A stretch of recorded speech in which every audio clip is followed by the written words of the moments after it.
Muy buenas noches a todos los amigos de Hoja de Ruta Radio, bienvenidos a una nueva edición de análisis semanal con el doctor Augusto Tandazo. Hoy vamos a analizar algunos temas que están en coyuntura. Ya sé que es una semana corta, pero hay que tratar algunos temas que se han dado la semana anterior y los días de la semana anterior, jueves y viernes, sábado, domingo. Y bueno, pues el feriado y cosas que posiblemente nos hemos pasado por alto justamente por estos días de asueto. Queremos dar la bienvenida al doctor Augusto Tandazo. Muy buenas noches, doctor, y quisiéramos empezar preguntándole, ¿hay todavía repercusiones del viaje del presidente de la República, Lenín Moreno, y de la reunión de 15 minutos con el presidente Donald Trump? Muy buenas noches, doctor. Buenas noches, gracias por la entrevista y caramba, tenemos una sorpresa. No me diga, ¿cuál es? No grata, desde luego, pero Ay. terrible. Diario El Universo del día de hoy.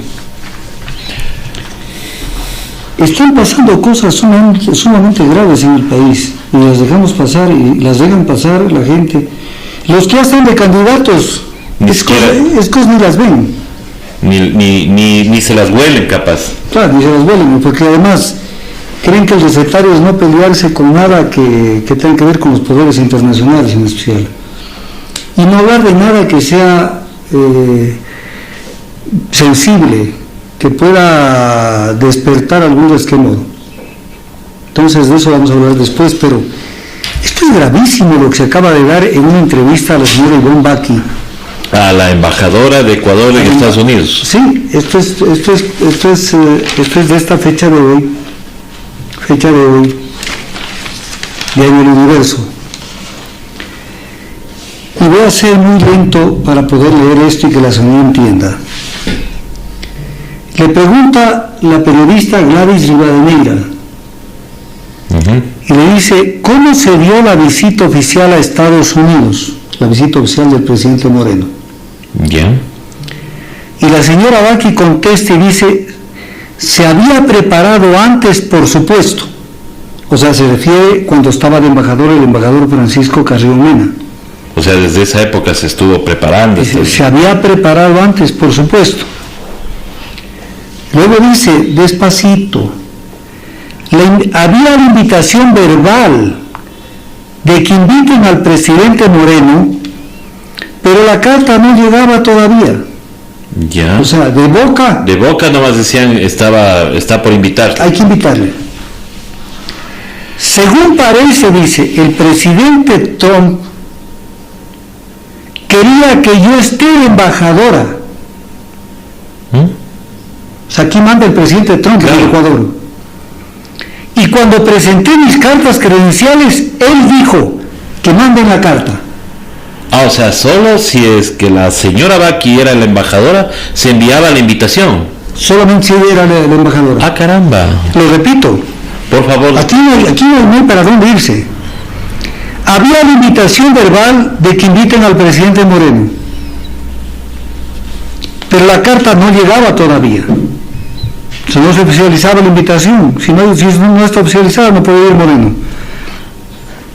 Según parece, el presidente Trump quería que yo esté de embajadora. O sea, el presidente incidió en que ella sea nombrada embajadora del Ecuador en Estados Unidos. Y cuando le presenté mis cartas credenciales, o sea, se acreditó ante el embajador, ante el presidente Trump, él dijo que manden la carta, o sea, la carta de invitación. ¿Qué tal? O sea, esto es gravísimo, porque, o sea, el señor presidente Trump es el que pone embajador a gusto de él. A ver, pregunta, ¿dónde está la Comisión de Asuntos Internacionales de la Asamblea Nacional? No, pues él es... No, pero no importa, es bueno que el pueblo sepa para que guarde memoria. Está en receso ahorita. ¿Dónde están los editorialistas? De todos los medios que siempre están hablando a favor de lo imposible, de lo inconcebible, de todo aquello que perjudica al pueblo. Para nada. ¿Dónde están los candidatos a la presidencia de la República que no se pronuncian sobre este tipo de barbaridades que además son violatorias de la Constitución de la República del Ecuador? Porque es el presidente de la República, de acuerdo al artículo 147 de la Constitución, el que define la política exterior, y parte de la política exterior es designar sus embajadores. Entonces, sucede que el presidente Trump quería que yo esté de embajadora, lo dice la señora Baki. Y cuando ya presentó las cartas credenciales, entonces dijo, disparen la carta, manden la carta, inviten. Ahí se invita. Si seguía Carrión Mena, no había carta. No había tal carta. Entonces, ¿quién lo sacó a Carrión Mena? Donald Trump. Pues. Donald Trump. Está clarito. Está clarito. O sea, esas declaraciones están claritas. O sea, esto es un país civilizado, especialmente europeo, o quién sabe en uno que otro país latinoamericano. Esto es un escándalo nacional y alguien tiene que pagar los platos rotos. Por supuesto, debería ser llamado el canciller a preguntar al mismo presidente de la República para que él explique estas declaraciones de la señora Baki, porque... O sea, el tema es clarísimo, por si acaso, para los televidentes. O sea, ahí está la nota de prensa. Ahí está la nota de prensa, aquí no inventamos nada. En cualquier otro país esto le cuesta la cabeza a alguien, pero de altísimo nivel. O al mismo presidente, pues porque están en... ¿Qué le parece si esto sucede en Suecia, en Suiza, en Finlandia, en Italia, en Francia? Por decencia estaba el presidente poniendo la renuncia. Cambio de primer ministro en Italia. Claro. Pero... el canciller inmediatamente, pues. O sea, y la embajadora duraba segundos, señora, retírese. Porque así haya sido cierto, que de hecho es vergonzoso, ¿qué clase de embajadora tenemos que revela este tipo de cosas que no le hacen bien al propio gobierno de Moreno? Porque esto le hace, es una mancha a la administración de Moreno terrible. Pues están diciendo que Trump ordenó prácticamente que ella sea la embajadora. Y que cuando ya se aceptó que sea el embajador y presentó las cartas credenciales, entonces Trump mandó a que se envíe la invitación al presidente Moreno. Es gravísimo. Gravísimo, que es una revelación, o sea, de la misma embajadora Baki, el decir que, o sea, se esperó hasta que ella esté, porque el señor Trump quería que ella sea la embajadora. O sea, está clarito, quien ordena este país es el presidente de los Estados Unidos. Incluso le preguntan luego y dice, ¿cree que su amistad determinó su designación? O sea, su amistad con Trump. Dice, bueno, hay que preguntarle al presidente Moreno. Él fue el que me puso. No sé. Él fue el que me puso, no sé. O sea, no sé. O sea, con quien dice, no sé si hablaría Trump con Moreno, no sé. O sea, él fue el que me puso, no sé. Es gravísimo, doctor, pero eso ya está aquí, o sea, por favor. Claro, y está en Diario El Universo, o sea, y no es para que inventarse, no es en Telesur, no es en otra cadena, es en Diario El Universo. Y es una entrevista hecha y publicada el día de hoy. Y entonces, ahora que dirán que nunca me acuerdo el nombre, el Ibarrón socialista. El señor Enrique de la Mora. Como Enrique de la Mora dirá que le sacaron de contexto. No creo que... Está clarísimo, pero está... O sea, claro, pero si le reclamaran a la embajadora Baki, que lo dudo, porque como usted sabe ahora pero esto es grave. Es gravísimo. Respecto de esto, ¿qué dicen todos los partidos políticos? Todos, porque es un tema de soberanía nacional, no es un tema ideológico ni de partidos. Las mismas Fuerzas Armadas, ¿qué dicen ante esto? Porque esto es terrible. Esto es gravísimo. Y luego, mételas de andar pretendiendo la señora Baki. Primero, antes de ello, dice, ¿de cuándo y por qué se da su amistad con Trump? De hace más de 20 años, cuando yo estaba de embajador en Washington. Cuando fue embajadora del gobierno de Yamil Maguad. Claro, entonces hay que recordarle al país 1 y 1000 veces. Ella fue embajadora del gobierno de Yamil Maguad, del tristemente célebre gobierno de Yamil Maguad, hijo de libanés y de ascendencia libanesa y alemana, que es uno de los grandes problemas que tenemos en el Ecuador. Pero aquí tenemos este caso. Pero luego le preguntan, dice, usted lideró la iniciativa Yasuní TT, ¿cree que sea posible retomarla? Y dice, el tema me molesta mucho desde el 2013. Dice, cuando empezábamos a recaudar, no fue un fracaso. ¿Quién dijo eso? Fue Jorge Glass. Cuando vieron que querían conseguir más recursos de petróleo, lo vendieron anticipadamente hacia China, y veremos la página, por eso salí del Ecuador. A ver. ¿Seguro fue así, doctor? A ver. Está hablando con gente que conoce este país. Europa. Cuando conoció la propuesta de la iniciativa Yasuní ITT,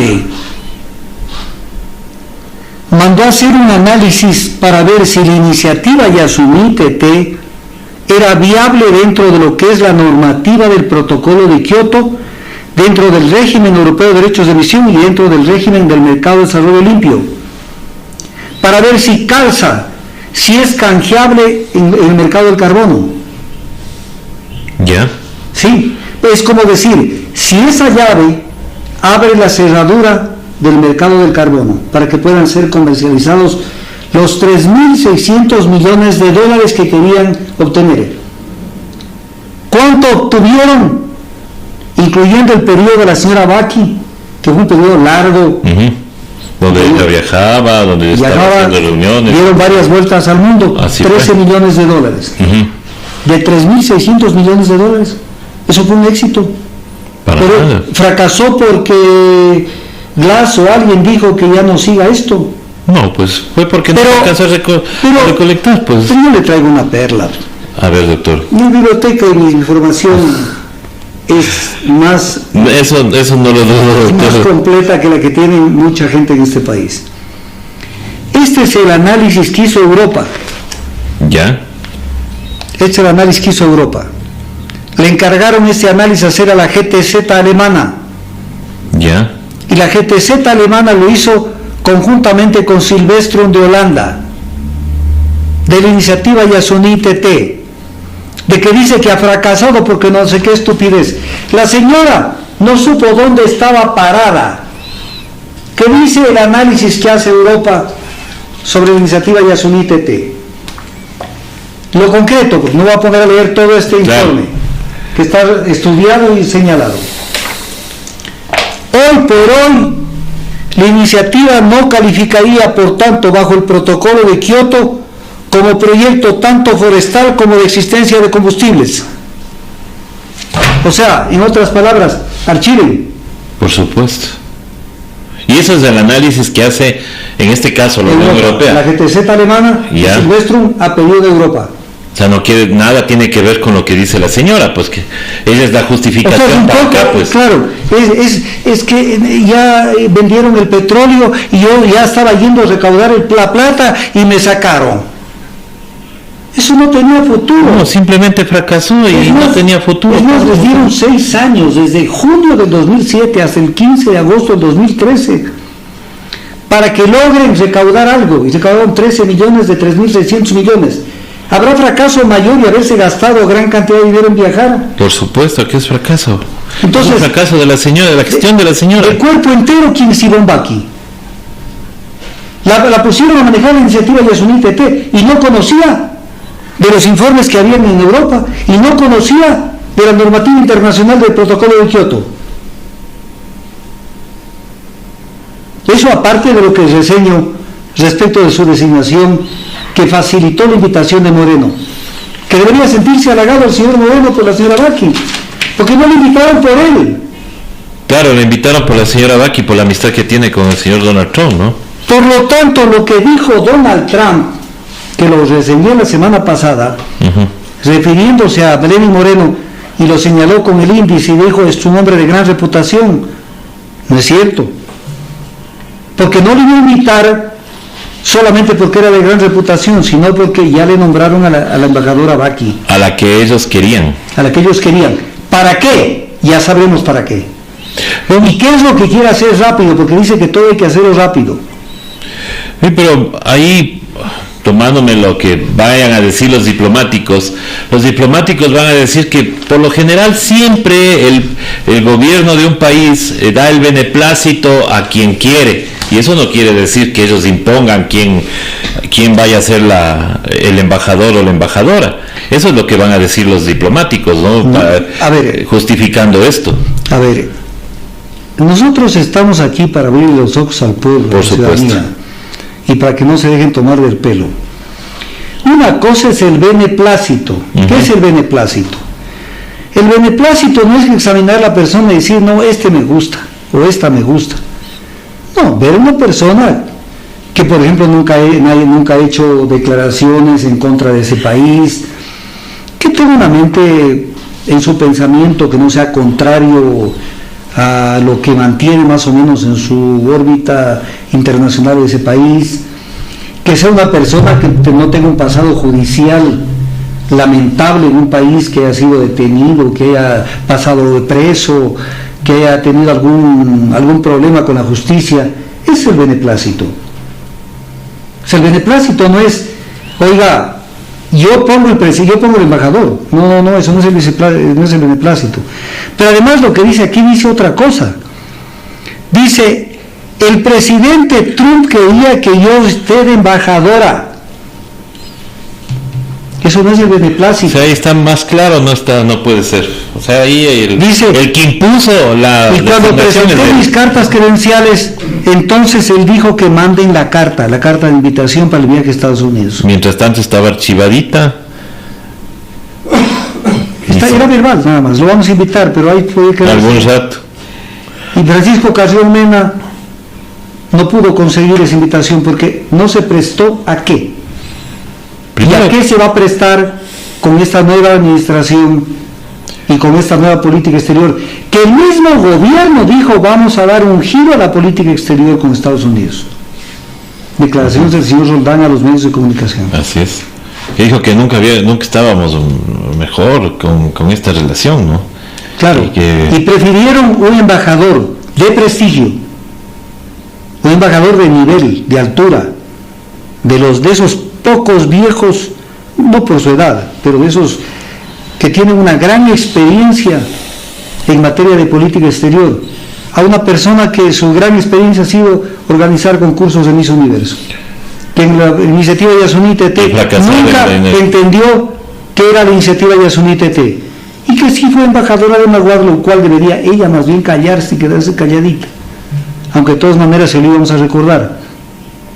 Y que fue ministra de Comercio Exterior de Lucio Gutiérrez también, un gobierno que se tendió a la derecha cuando fue elegido con los votos de la izquierda. Los votos de la izquierda, sí es. Entonces, esta es una perla que no debemos dejarla pasar. Y los asambleístas que me están escuchando y los medios de comunicación y los analistas no deben dejarla pasar. Y esto no es que nos digan, se trataba del beneplácito como usted mismo lo dice, no. Es que eso van a decir, doctor. No, es que aquí estaremos y en otros medios y en donde sea para recordarle que eso no es lo que dice esto. Aquí dice que el presidente Trump quería que ella esté de embajadora. Eso es diferente. O sea, él la puso. Él la puso. Nada más. Eso está clarísimo en las declaraciones de la misma señora Baqui. Esto es hecho historia. Pues ahí hay que pedirle pues al ser presidente de la Comisión de Asuntos Internacionales que se pronuncie. Creo que la Facultad de Jurisprudencia de la Universidad Central tiene también la academia diplomática, pero ellos generalmente parece que han perdido la voz, están afónicos desde hace décadas. Bueno, estaban festejando porque habían abierto la Academia Diplomática nuevamente, pero alguien debería pronunciarse. La Academia Diplomática es de la Cancillería, me refiero a la Escuela Diplomática de la Universidad Central de la la escuela, claro, la Academia, pues entonces deberían pronunciarse. ¿O les da miedo pronunciarse en este país? Al parecer así.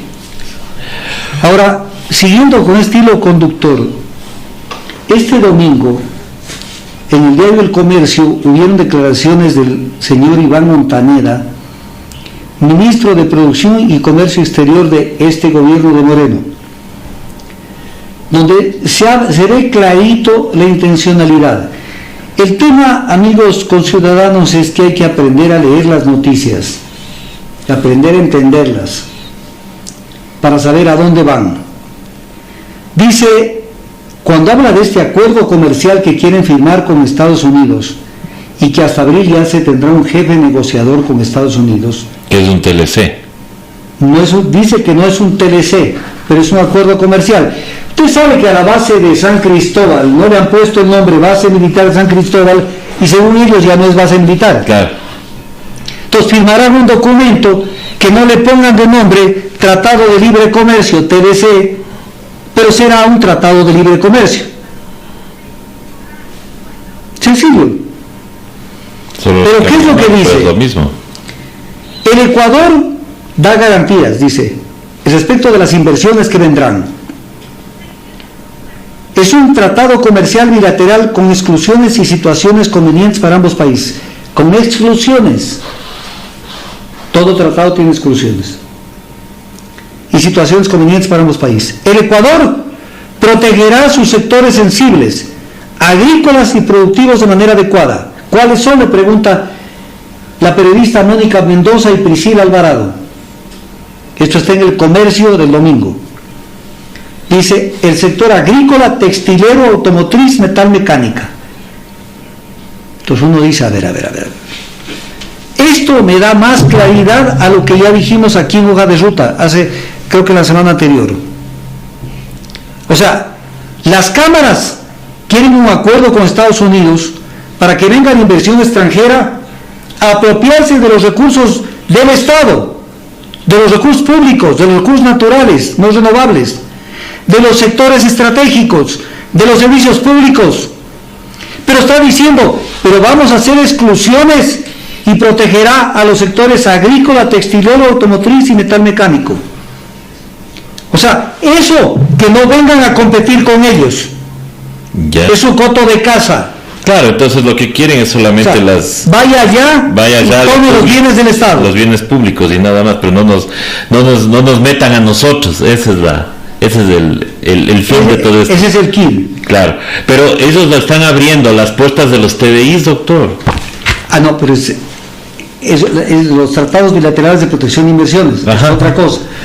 Aquí estamos hablando del acuerdo comercial con Estados Unidos. Pero para llegar a eso están obligando ahorita a que se interprete la Corte Constitucional. Esa es la segunda parte. Es la segunda parte. Ahora, respecto de la segunda parte, que son los tratados bilaterales de protección de inversión, son tratados donde se protegen las inversiones. Aquí hay un tema que es importante que la ciudadanía lo entienda. Dentro del concepto de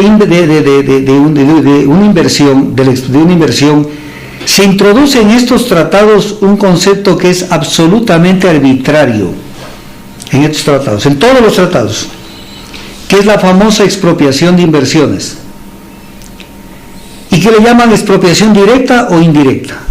Eso no existe en nuestro ordenamiento jurídico, ni en la Constitución de la República existe. Existe la expropiación, pero es la expropiación de bienes por razones de utilidad pública. Por ejemplo, cuando se expropia un terreno para que pase por ahí una carretera. Pero, por ejemplo, una empresa viene y firma un contrato con el Estado en materia hidroeléctrica, telefónica, petrolera, minera, lo que sea. Viola el contrato o viola la ley. Y hay que aplicarle sanciones que pueden ser incluso graves, como una caducidad de un contrato o multas o sanciones. Ellos inmediatamente alegan y dicen, me están expropiando las inversiones. No, la expropiación es otra cosa. Entonces, crean un derecho a través de los tratados, un derecho que deforma el derecho nuestro, lo deforma para adaptarlo a sus intereses. Ejemplo, cuando el Ecuador le multó a Repsol, hace como 10, 11 años, Repsol demandó en arbitraje internacional y dijo, me han expropiado las inversiones. Pero el contrato establecía una multa en el caso de determinadas violaciones. Y dijo, no, pero me han expropiado mis inversiones porque me han quitado algo de plata, que era la multa. O sea, a una empresa ecuatoriana, el Estado le aplica la ley, le termina el contrato, si hay causales, le multa, le sanciona. a una empresa internacional con estos TBIs o tratados bilaterales de protección de inversiones. No puede el Estado ejercer el poder sancionador, porque le sacan en arbitraje internacional y le dicen, señor, me está expropiando las inversiones. Y no hay no hay expropiación de inversiones. Y ahí es cuando las empresas reclaman lo que podían haber ganado en ese tiempo hasta que se finalice el contrato. Porque eso también es lo que reclaman a las empresas transnacionales. Ahí sacan el palsanto y la limosna. Pero dice el ministro de Comercio, vea, estos de ministros del gobierno ecuatoriano no tienen nada, estos están al servicio de los intereses extranjeros. Le dice, la Constitución tiene limitantes para la negociación de inversiones, ¿cómo se hará con restricciones? Y dice, el gobierno anterior en la última semana nos dejó, hasta la forma de mencionarlo es burda, nos dejó un regalito con la Corte Constitucional sobre los tratados bilaterales de inversión. Y necesitamos el pronunciamiento de la Corte en ese sentido, porque el Ecuador productivo quiere inversiones y lo que está pidiendo los países y las empresas es claridad y seguridad jurídica. Seguridad jurídica la hay, claridad en los contratos es claro, pero no es que el gobierno les dejó un regalito. La Corte Constitucional se pronunció en el sentido de que no caben este tipo de tratados, porque la norma constitucional, que está por sobre cualquier interpretación que haga la Corte Constitucional, porque la Corte no está por sobre la Constitución. La Corte tiene que sujetar sus actos y sus resoluciones al sentido y al sentido y a lo escrito en la Constitución de la República. ¿Qué dice el artículo 422? De la Constitución. Entonces no es un regalito. Como dice el ministro. No es un regalito que en la última semana el gobierno anterior nos dejó un regalito. La última semana, cuando se fue Correa, fue el 2017. Esto nace de la Constitución del 2008, aprobada en octubre del 2008. ¿Qué dice el artículo 422? No se podrá celebrar tratados o instrumentos internacionales en los que el Estado ecuatoriano ceda jurisdicción soberana a instancias de arbitraje internacional en controversias contractuales o de índole comercial entre el Estado y personas naturales o jurídicas privadas. No cabe ningún tipo de interpretación, es más claro que el agua. Así es. Ya se ha pronunciado inclusive la Corte Constitucional 18 veces sobre este tema. Entonces, ¿qué quieren? O sea, insistir hasta que la Corte les diga que sí. Hasta que por cansancio diga capaz que sí, ya, o sea, por cansancio viola la Constitución, la Corte. O sea, interprete de otra manera. Y que el pueblo se quede tranquilo en las calles, y mejor dicho, en las casas, y no salga a las calles a pedirle cuentas a la Corte Constitucional del gobierno por una violación flagrante de la Constitución de la República. Y ahora están insistiendo también es porque tienen ahí dentro de la Corte Constitucional una jueza que fue representante de las cámaras de industrias. Entonces están pidiendo inclusive la recusación de esa jueza para que no se pronuncie y se inhiba de estar en esa interpretación. Dice que este pedido a la Corte ya lo hicieron hace más de un año y les llama la atención que no sale el pronunciamiento de la Corte. Y que es un momento oportuno que no lo pide el gobierno, sino que lo pide el país. Bueno, yo no pido eso, yo también soy parte del país. Aquí no pedimos nadie de los que estamos aquí. Por supuesto. O sea, lo que quieren son los que están contactados con los intereses transnacionales para que vengan a hacer un negocio suculento y se harten de llevarse el dinero de los recursos naturales del Ecuador, de negocios que ya están estructurados. Entonces el tema es clarísimo.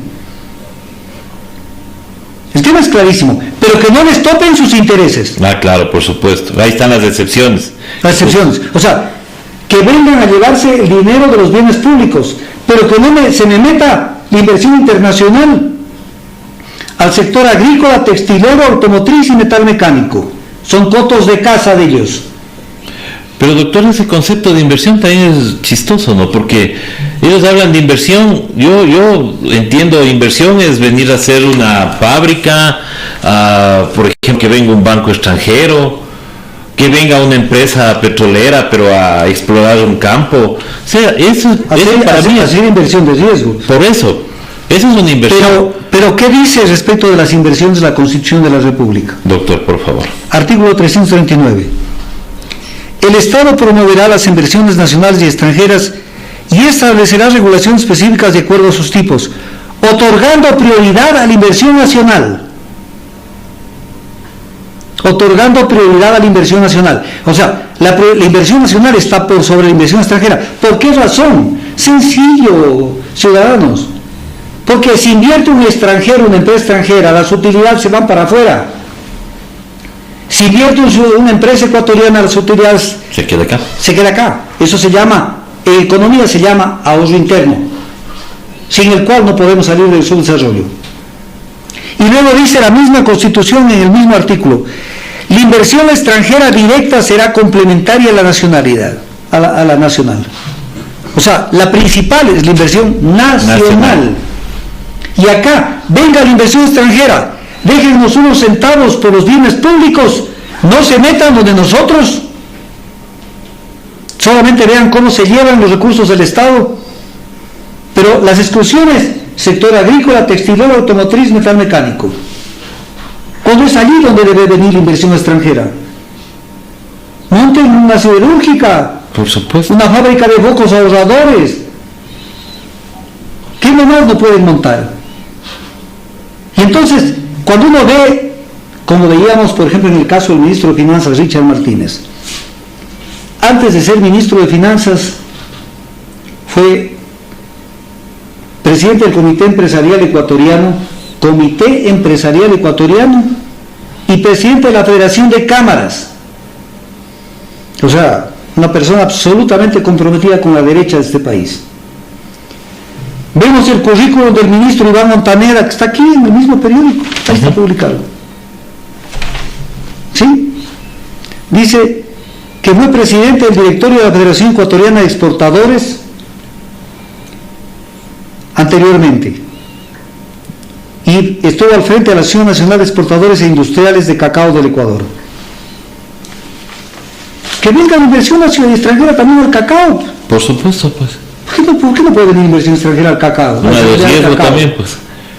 Que venga a sembrar unos 2 sembríos de cacao, por ejemplo.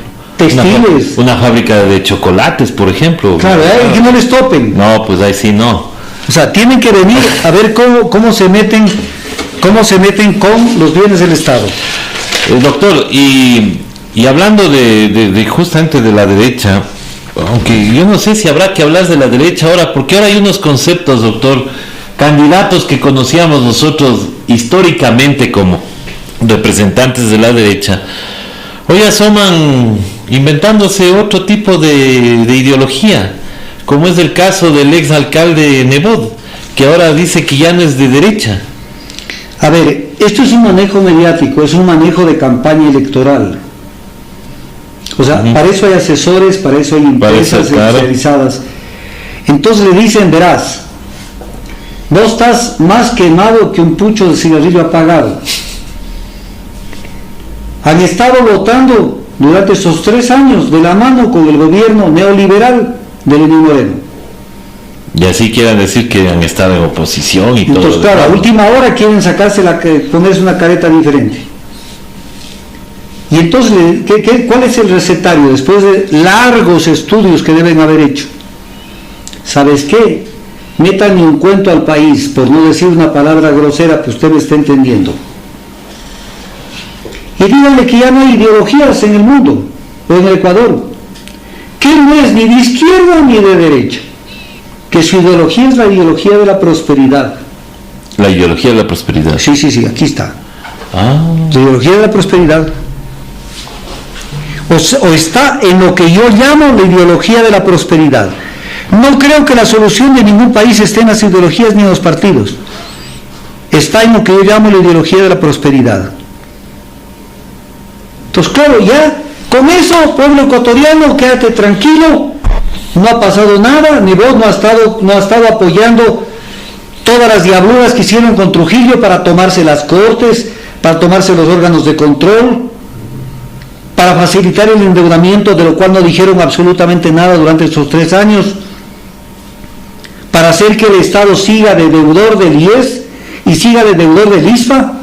No, para facilitar todo lo que el gobierno ha querido, para la destitución de los miembros del Consejo de Participación Ciudadana transitorio y permitirle asalto con la nueva gente. Por eso lograron, ahora ya están con un nuevo consejo, un consejo híbrido, desabrido, que no va a ningún lado, es lo que querían. Y que nadie le para bola. Entonces, ahora estamos con otra ideología. La prosperidad. Aquí está, caerá maná del cielo, entonces con el doctor. Venga para acá. A ver, diga, doctor. A ver, tenga la bondad usted mismo de leer. Ya. Aquí está. Estoy ubicado en la ideología de la prosperidad. Esto está clarito, ¿no? Y acá también lo dice. Ahora, parece, da la impresión de que uno tiene que pellizcarse para decir, ¿será que estoy leyendo bien? No, pero está clarito, pues lo acabo de leer. Ya no hay derecha ni izquierda. Sino la prosperidad. La ideología de la prosperidad. Aunque en el fondo privilegies la contratación con empresas extranjeras.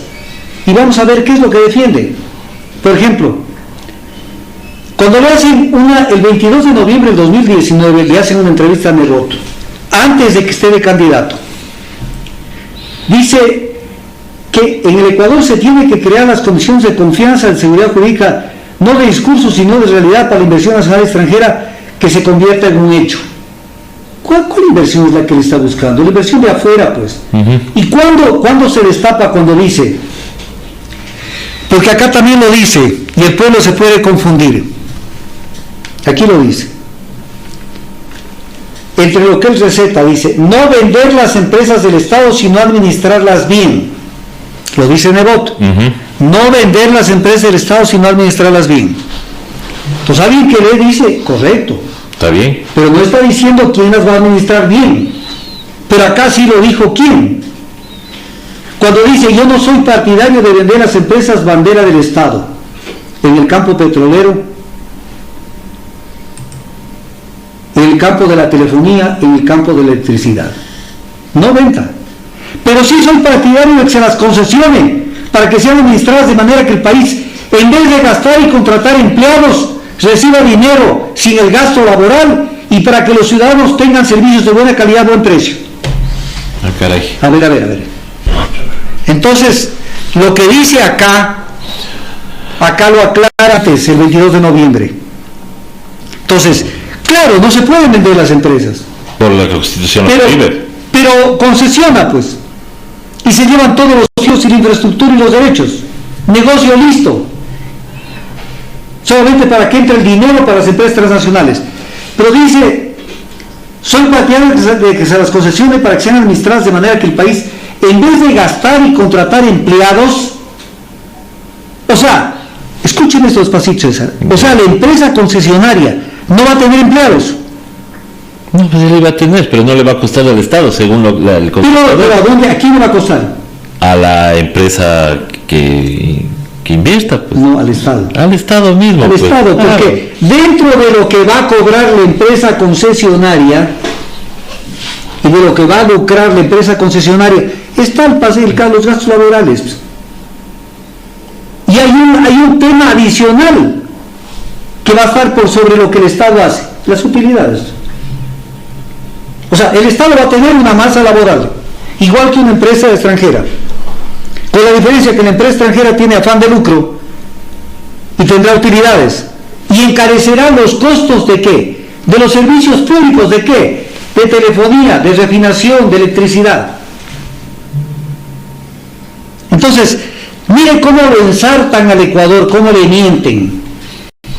Pues mi idea es no vender las empresas del Estado, sino administrarlas bien. ¿Pero administradas por quién, papitos? Por las empresas de afuera. Entregar la carne para que vengan las empresas para hacer el business. Eso es hacer país. Eso es respetar el 339 de la Constitución. No, para nada. Entonces, ¿de qué lado están? Y luego, incluso, en la misma entrevista esta del 22 de noviembre, para que vean lo despistados que están, ellos lo que tienen son unas ansias enormes de acceder al poder para lucrar el poder, pero ni siquiera conocen bien lo que pasa en el Ecuador.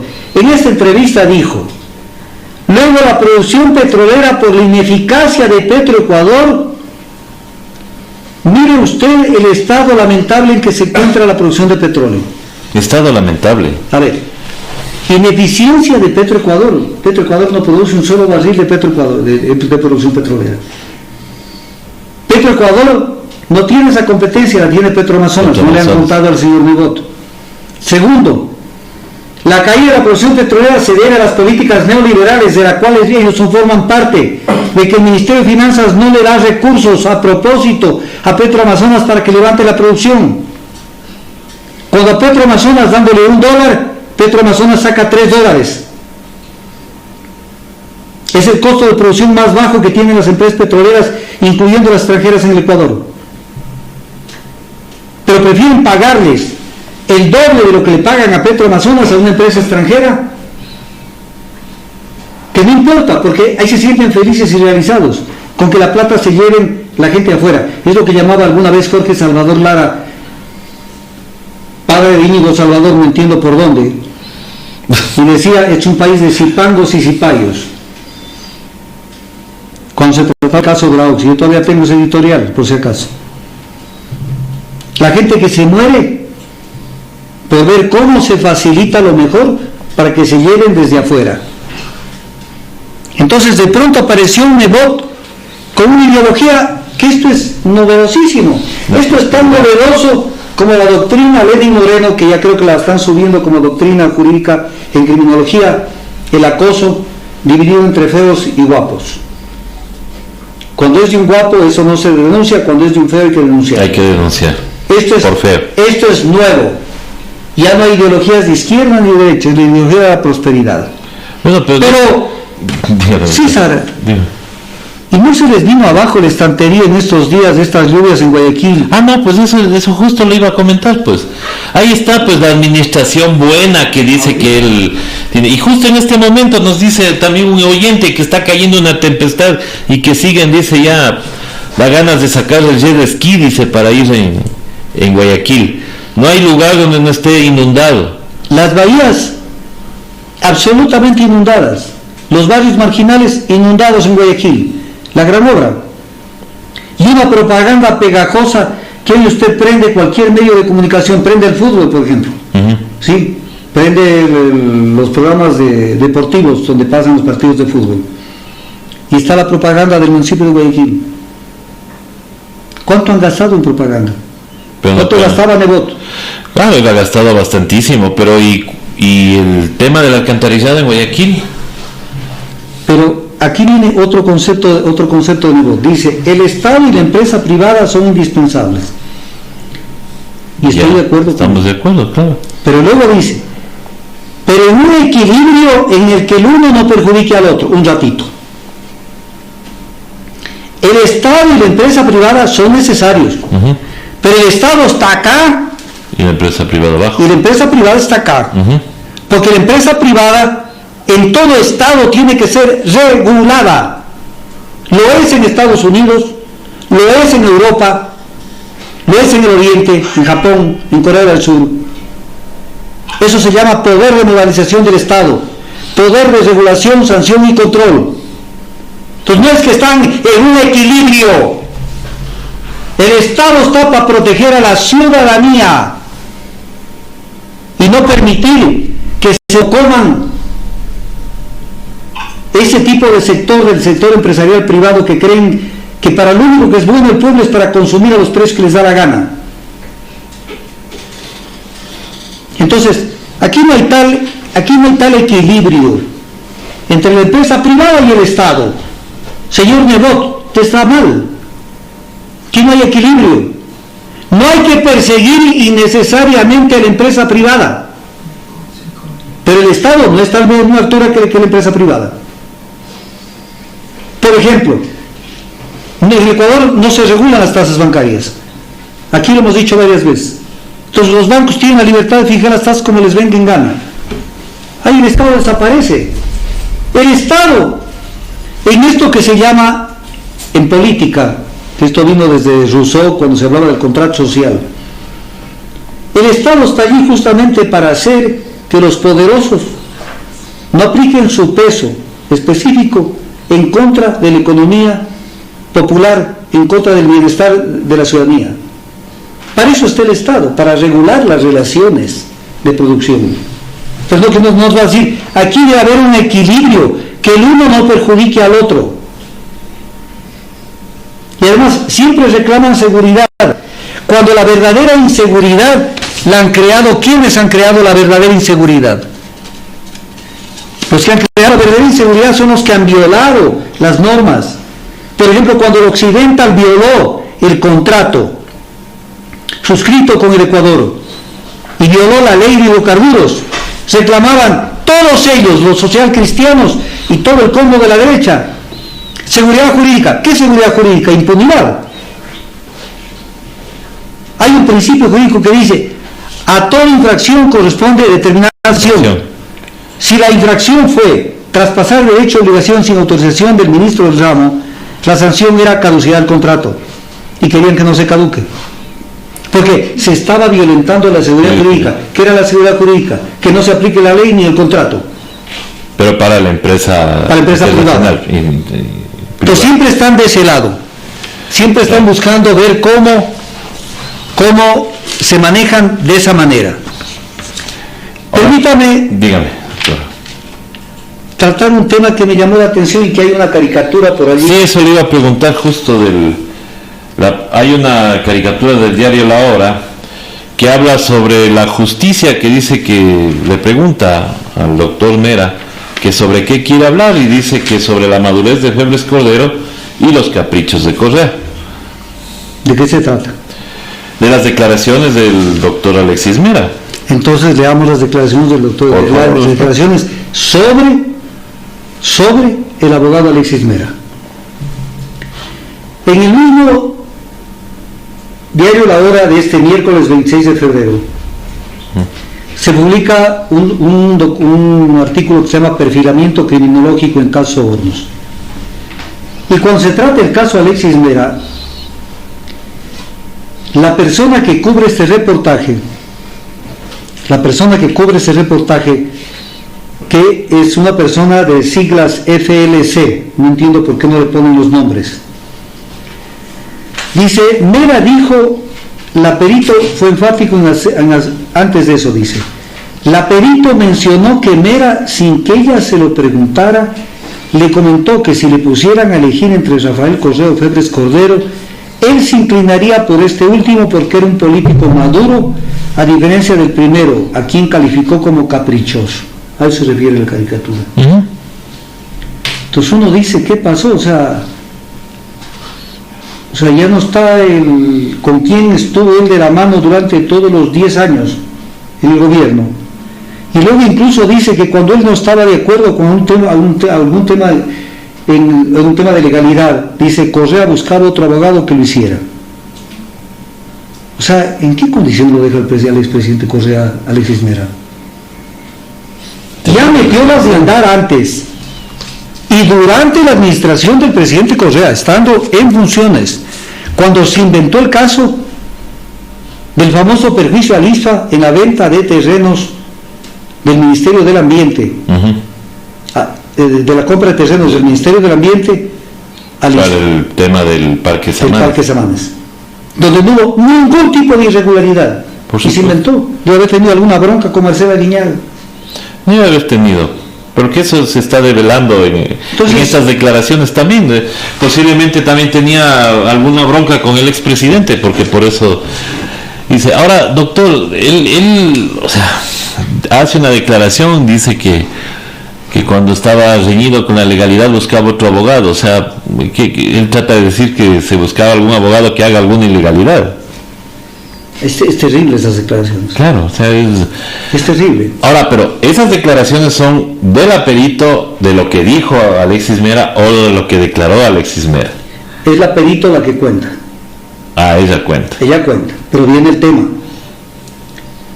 Yo pienso que a Correa se le deben endilgar algunas cosas que consideramos que fueron equivocaciones, y otras que no lo fueron.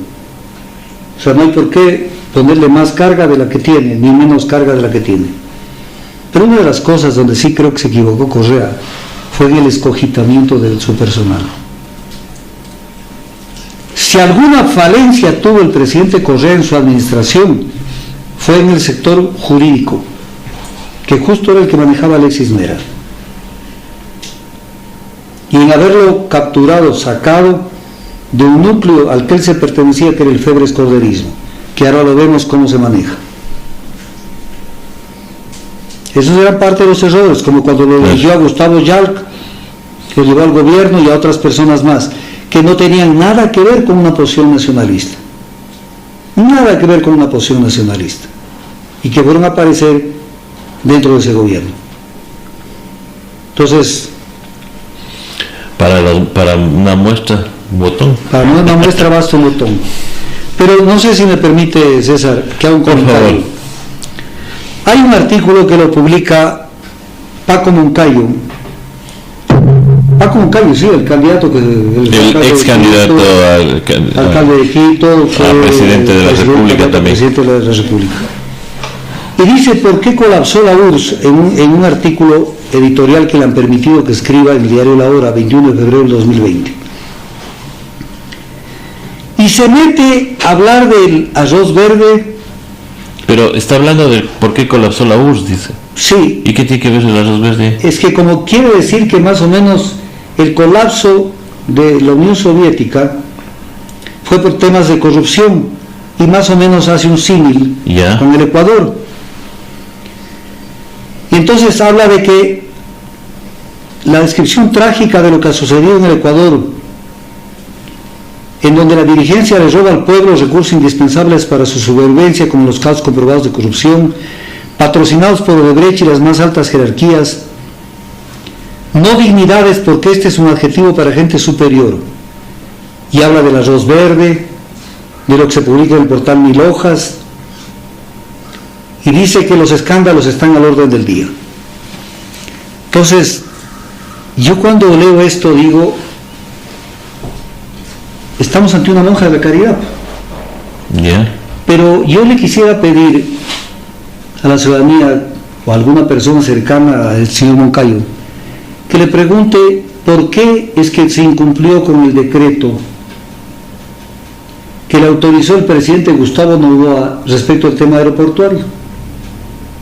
Este decreto está vigente hasta el día de hoy y en este artículo no ha sido cambiado. ¿Qué dice el decreto? Se llama, por si acaso, el decreto ejecutivo 885, publicado en el registro oficial 198 del 7 de noviembre del año 2000. Hubo una pequeña modificación el 29 de junio de 2006, pero sobre un tema de zonas francas. ¿Qué dice este decreto en donde el gobierno central, que es el titular del tema aeroportuario, delega al municipio el tema aeroportuario? ¿Qué dice? Por tratarse, artículo 1, por tratarse de una obra de urgencia y prioridad nacional, autorízase al municipio del Distrito Metropolitano de Quito la construcción, administración y mantenimiento del nuevo Aeropuerto Internacional de Quito, incluyendo las vías de acceso y las obras complementarias realizadas.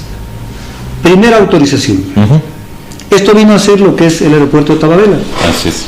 que hoy le llamaron Mariscal Sucre, hasta para confundir. Ya va a ver por qué era para confundir. Entonces, en ese momento no existía ni siquiera el nombre del nuevo aeropuerto. Claro, sí, me acuerdo que inclusive le iban a poner otro nombre. Hizo un concurso Augusto Barrera que no llegó a ningún lado.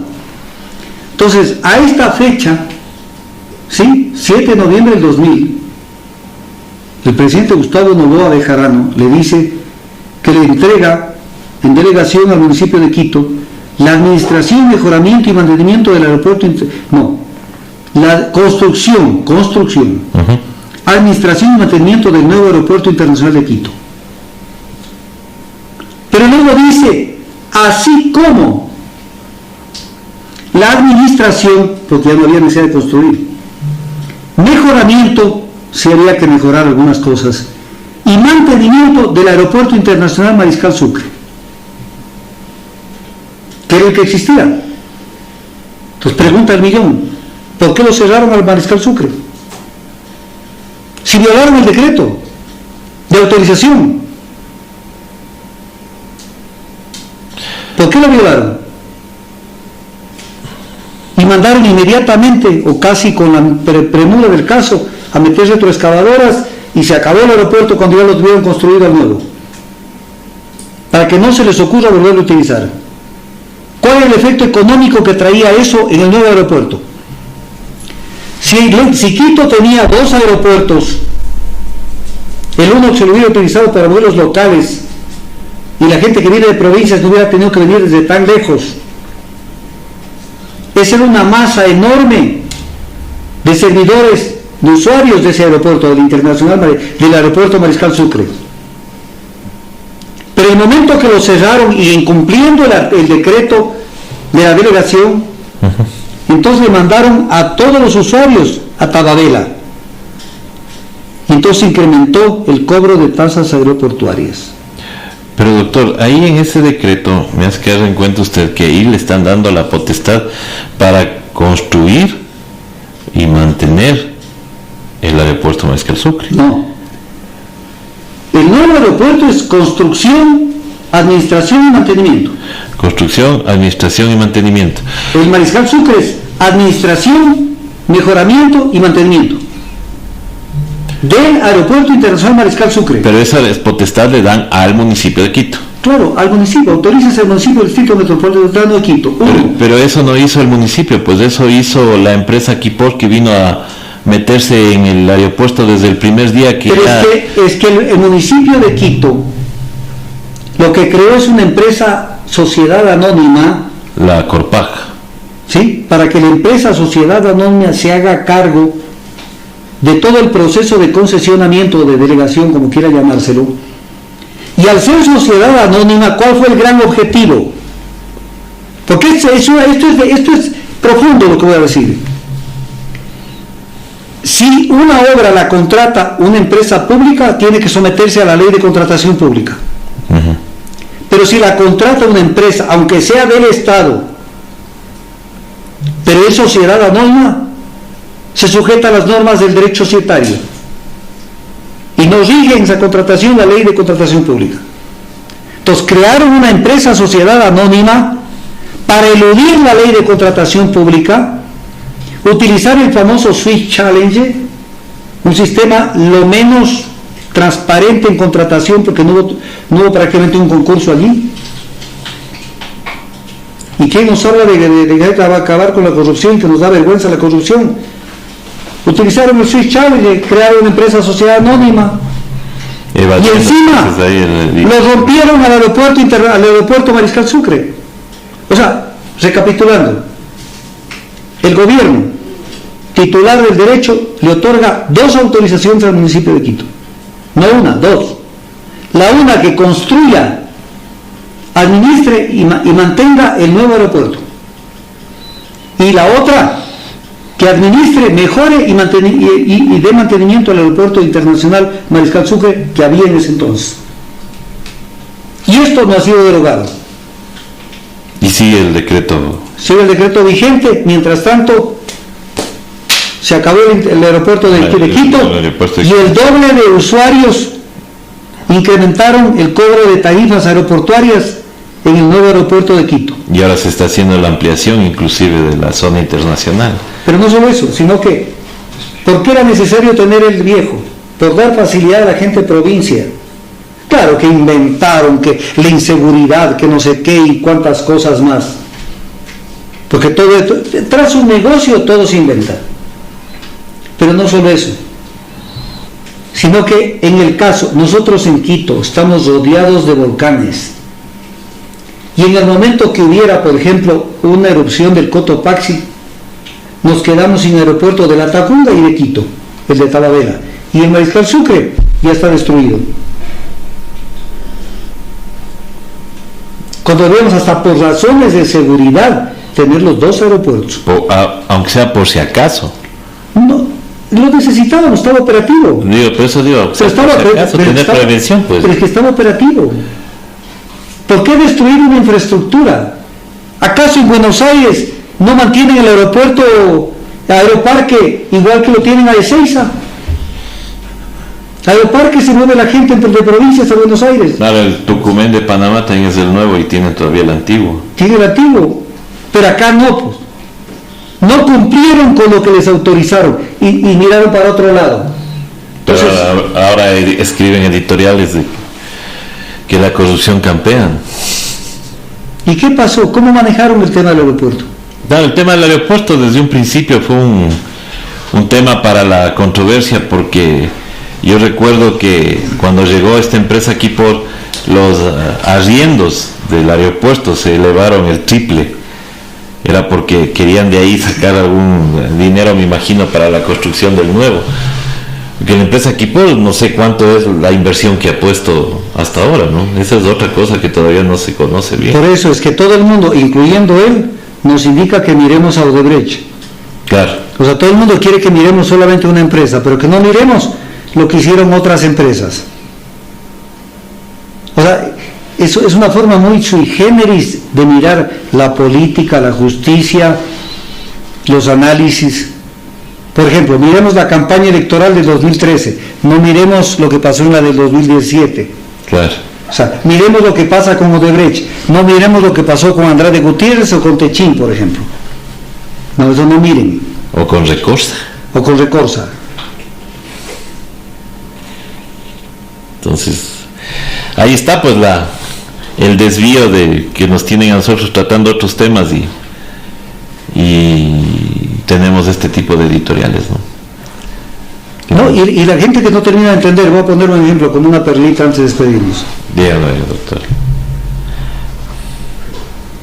Se dice, porque esto lo han regado y lo han inundado todo con los medios de comunicación, que todo lo que se hizo en la empresa de economía mixta Refinería del Pacífico fue desastroso. Uh-huh.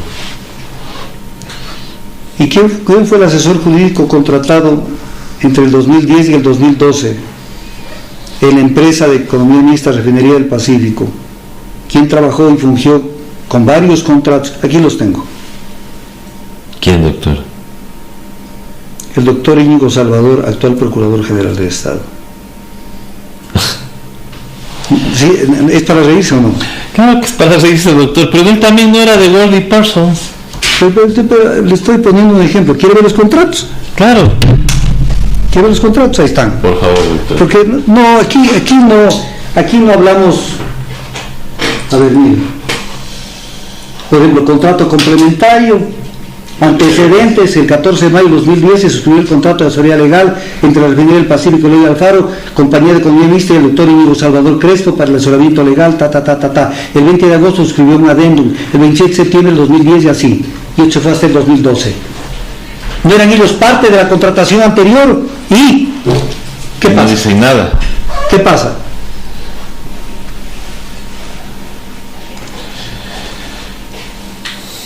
Qué terrible. Pero y ahí es lo que no se entiende, doctor. ¿Por qué? O sea, esta persona, yo sé que en el Trujillato y todo esto del Consejo de Participación Transitorio le nombraron como procurador, pero no había cómo hacer un... Pero de la terna que mandó Moreno. Claro. De la terna que mandó el presidente Moreno. Eso es en base a una terna, no es en base a un concurso. Entonces uno dice, ve, aquí donde se escarba, se ve que los mismos que tienen rabo de paja son los primeros que salen a ver a quién atacan. Es lo que se llama en el fútbol, la mejor defensa es el ataque. Entonces ataco aquí, ataco acá para que no me miren las pecas que tengo. Por eso Jesús decía, no busques la paja en el ojo ajeno, sino la viga en el tuyo. Primero observa la viga que tienes en el tuyo. Entonces aquí me hacen acuerdo también que el candidato César Montúfar le acusó en campaña, pues en la campaña para la alcaldía al candidato Paco Moncayo, le acusaba de corrupción por el tema del aeropuerto. Pero se acabó la elección y ha quedado mutis el tema. Es que esperan la nueva campaña para volver a aparecer como salvadores de la patria. En el Ecuador nos estamos acostumbrando que hay una cantidad de gente que duerme en el sueño de los justos, como se dice, durante un buen tiempo. No hacen opinión, a veces son años que están dedicados a jugar carnaval, a cualquier cosa. Y de pronto de la noche a la mañana se acercan las elecciones y aparecen montados como por arte de magia, campañas electorales. Yo siempre he estado con el pueblo y mi proyecto político es este y mi propuesta es esta otra. Eso es normal en el Ecuador. Ya arrancó la campaña de Nebot, un hombre con la ideología de la prosperidad. Lo que no aclara es si es de la prosperidad personal o de la ciudad. O sea, 20 años en una alcaldía con un sueldo de 4.000, 5.000 $, ¿cómo es posible que tengas una isla privada, no? Debe ser la prosperidad, doctor. Yo pensaba que era prosperina, pero sí la prosperidad. No, la prosperidad es Mocolitos, la isla de él. Acá nos estaban diciendo también que no diga que solo los barrios marginales son de Guayaquil, dicen. Pues no, todo Guayaquil el que está inundado. Todo Guayaquil está inundado. ¿O qué creen que no vemos las fotos y no vemos los noticias? Claro, pues. ¿Acaso no hemos visto que había gente incluso que había una foto que sacaron de alguien que estaba en como en un bote chiquito, con un remo? Claro. ¿Que no hemos visto eso? No, pues hemos visto todo eso. O sea, maquillan lo importante. Es lo que decía un poco Jesús, sepulcros blanqueados. O sea, todo está blanquito, pero por dentro no hay tal. O sea, maquillan lo que tienen que ver los turistas. Eso es lo que... Pero lo que es, o sea, esto sí es una innovación en la política. O sea, alguien escribió un contrasentido sobre esto, El fin de las ideologías. Es un libro antiguo que existe, no es nuevo. O sea, mi ideología es lo que venga y al servicio de los demás. No, pero ¿de qué lado estás? Lo que haya. ¿De qué lado estás? Tienes que tener una posición. Por eso es que en Francia, cuando se dio la Revolución Francesa, de ahí viene esta costumbre de izquierda y derecha. Porque como ya se definieron los que estaban a favor de la república, de la desconcentración del poder de la monarquía, para que se creen las funciones del Estado y etc. Entonces, la bronca entre girondinos y jacobinos hacía que los unos se sienten en la izquierda del Parlamento y los otros en la derecha del Parlamento. Porque los unos estaban a favor del cambio, del pueblo, de la sociedad, de la protección del más débil, y los otros del business, de que las cosas se mantengan como están. Entonces, no es de que por ahí hubieran aparecido en Francia en esos días otro grupito, un tercer grupo que diga, no, nosotros no estamos ni con la izquierda ni con la derecha, estamos con la ideología de la prosperidad. O sea, es una tomadura del pelo. Claro que es una tomadura de pelo, doctor, pero esas son las campañas y los asesores de campaña, pues eso es lo que se inventan. Así como hubo un alcalde acá que ganó porque no éramos suizos, pues, nos dijeron que no éramos suizos y punto. Terminemos con el tema del carnaval. Terminamos con el tema del carnaval, pero antes solamente aclarar que bueno, acá se oye un montón de chismes y todo lo demás y cosas, ¿no? Y apuntan a que aquí entrevistamos, dice, agentes de la CIA y del FBI. Posiblemente sea, de la flota Babahoyo interprovincial o de la cooperativa de interprovincial de la UCIF. Porque yo no entiendo cómo pueden inventarse semejantes cosas, pero... No importa, o sea, la gente tiene contrasentidos. O sea, lo importante es que si alguien tiene algo contra mí, lo único que tiene que hacer es mostrar un documento con firma. No pasquines. ¿Qué es un pasquín? Es un documento apócrifo, no tiene firma. Como los recibos que presentan como pruebas, recibos de un préstamo. Si algo tienen contra mí, yo estoy dispuesto a enfrentar cualquier tipo de cuestionamiento que haya. Pero me muestran un papelito que alguien haya elaborado, algún estudio, pero con firma. Pero no sin firma. Porque entonces es un pasquín sucio, asqueroso.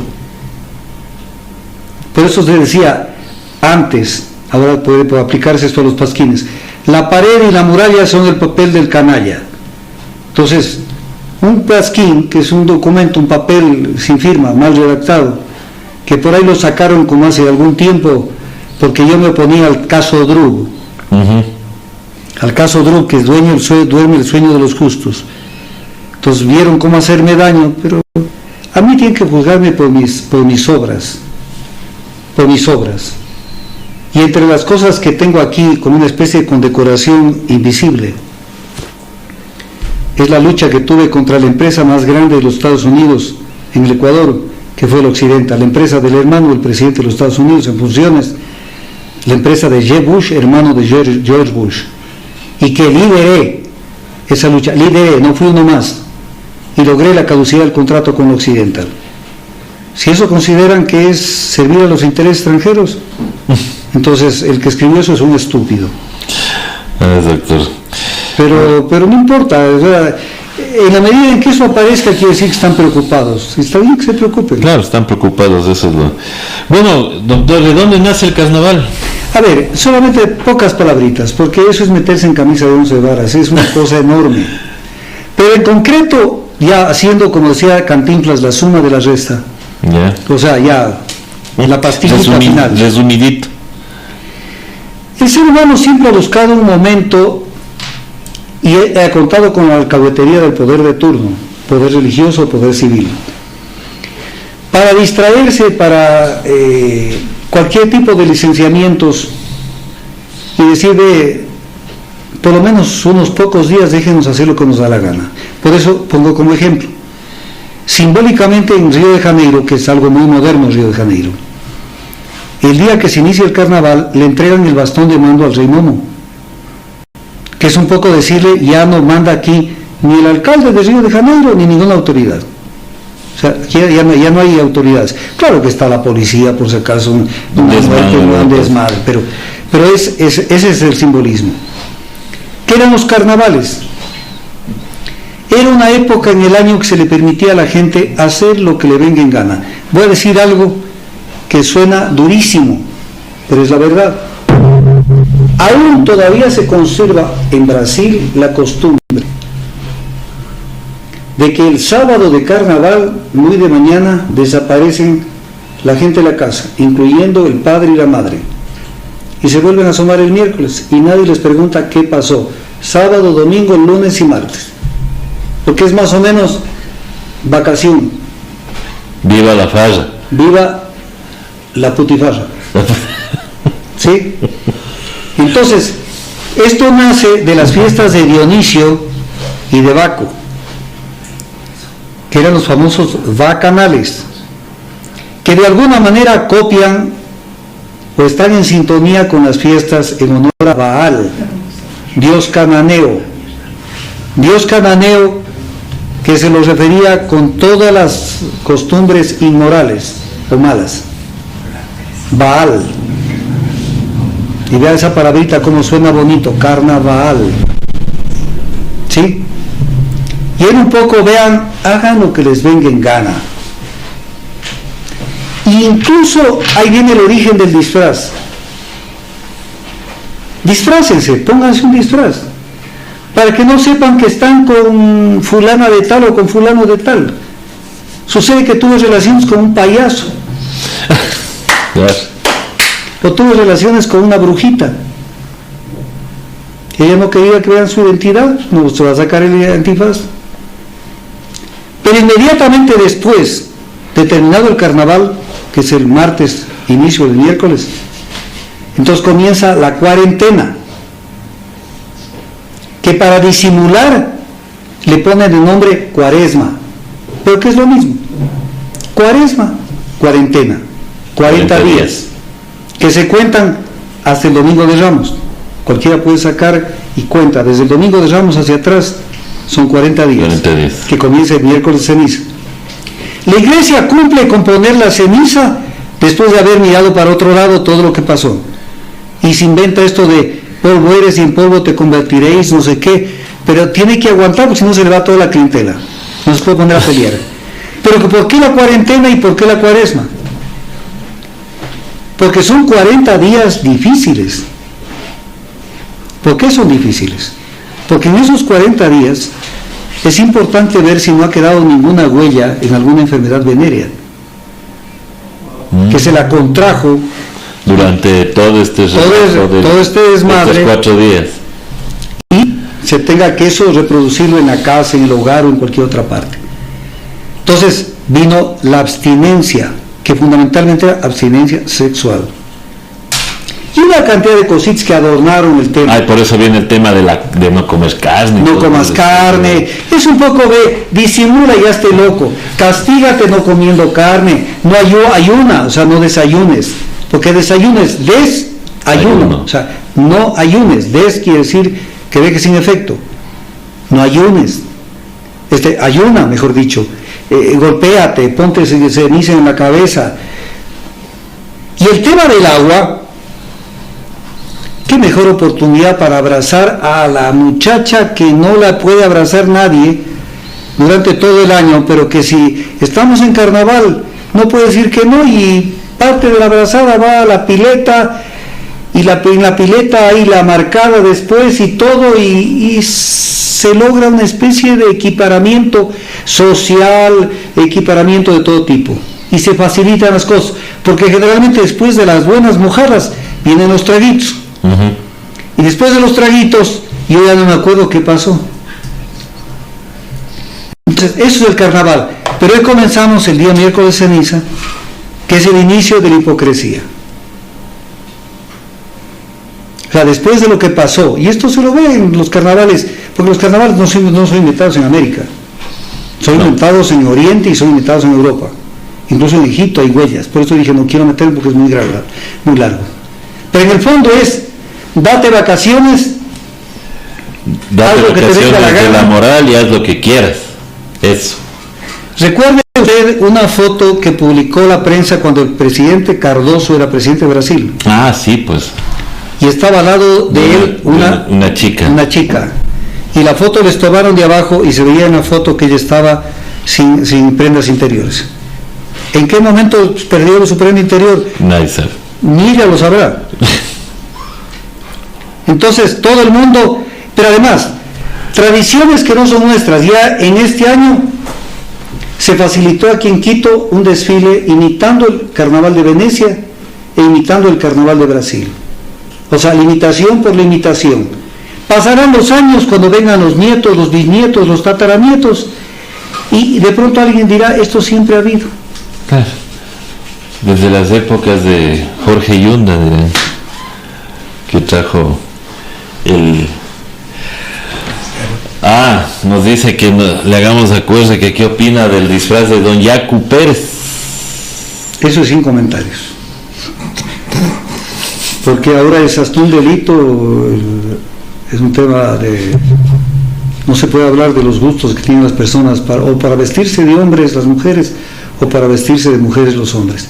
Si el señor Yacu Pérez se siente bien vistiéndose de hombre, aunque sea una vez al año, pues ya es problema de él. Así es, mi estimado doctor. En todo caso, normalmente creo que no es una persona, como dice el presidente Moreno, bien parecida, pero de chola cuencana es realmente desastroso. Bueno, con eso nos quedamos, doctor. Muchísimas gracias por su análisis de esta semana. Estaremos gustosos y esperando el próximo miércoles para seguir comentando estos temas que realmente nos ilustran mucho, y sobre todo pues que ojalá reaccionemos, el pueblo ecuatoriano reaccione, sobre todo con estas imposiciones que vienen desde el norte, en donde la misma embajadora de Ecuador en Estados Unidos acepta que ella fue puesta por el presidente Donald Trump. Doctor, muchísimas gracias. Gravísimo, y ojalá reaccione el pueblo ecuatoriano. Muchas gracias a todos ustedes. Con nosotros será hasta el día de mañana. Sigan con Hoja de Ruta Radio. Recuerden que todas estas entrevistas y análisis se repiten durante la noche en www.hojaderuta.org. Hasta mañana.